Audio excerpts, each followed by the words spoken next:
Hey Wargamers, Josh here with Wargames Delivered, and with all of the exciting news surrounding Conflict 47, I wanted to jump in and get a head start on some Conflict 47 forces before the release of the new edition. So today we are going to be looking at the US Firefly Jump Infantry. Let's jump straight into it. So I'm going to start off by saying that the sculpts from the Conflict 47 line from Warlord Games are absolutely beautiful. So I went ahead and I started by priming this one up in black, and then I did a base coat of woodland camo on it to really help bring out some of those details without losing any of the shadows. Now, Conflict 47 is starting to get some serious buzz, like I said in the intro, and they are really grabbing some super talented authors and wargame writers to help build this game into what I always thought it should have been, a total sci-fi powerhouse. Conflict 47 is when World War II gets weird. It ends in 45, and after a couple year hiatus, it picks itself back up, and it's got all this sci-fi tech that they call Rift tech, and there's mechs and really heavily armored units, and it is just such a cool setting. I really like it, and I hope that they give this game the love that it deserves. I've really enjoyed painting this miniature so far. If you've been following along, I've done some highlights on the greens and the browns using the Army Painter Fanatics triads.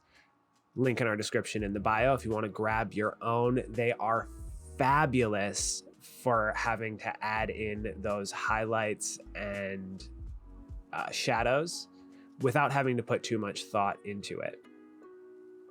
One of my favorite things about the setting of Conflict 47 is that all of your baseline infantry troops are pretty well the same as any of your other infantry troops for bolt action. So if you've got a bolt action army, you can really quickly upgrade it to be a Conflict 47 army just by picking up a couple additional sets, like these Firefly Jump troops or the German heavy Wehrmacht or a couple of mechs.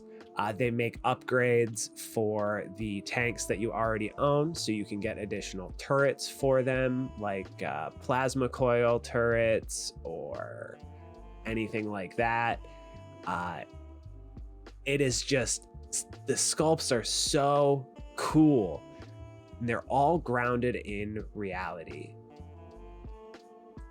Okay, well, maybe not reality, more like science fiction, but you know what I mean when I say that. They're all based off real designs of the real World War II tanks, just with a sci-fi twist to them.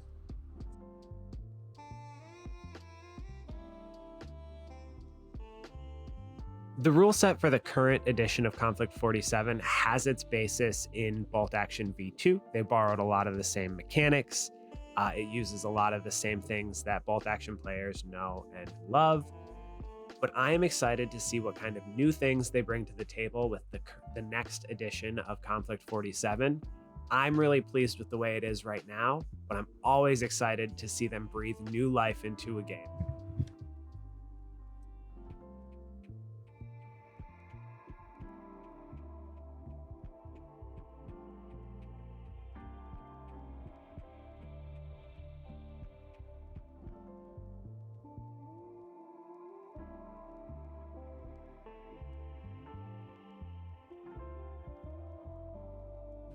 You've seen me use a lot of paints in this video, but I really haven't been talking about them. I have shown them all on screen, but if you need a list, there will be a list down in the description below so you can follow along and get your own Conflict 47 miniatures and all of the paints that I use from wargamesdelivered.com. Make sure you check us out. That's wargamesdelivered.com.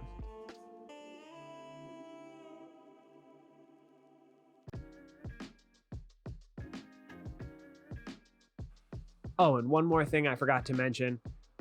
WargamesDelivered.com now has a Patreon. Make sure you join it. No, I'm just kidding. We don't have a Patreon, but we do have a really fun Discord where both Draven and myself are in there spamming work in progress shots and answering all your questions. Make sure you join it so you can get in on the fun.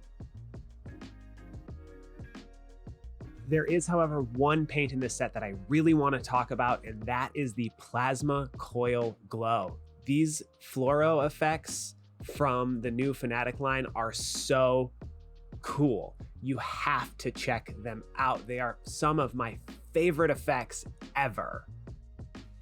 Ladies and gentlemen, start your engines. Thank you so much for watching. I hope you enjoyed this video and me raving about how much I love Conflict 47. And make sure you check us out at our Discord and on the web. Until next time, bye.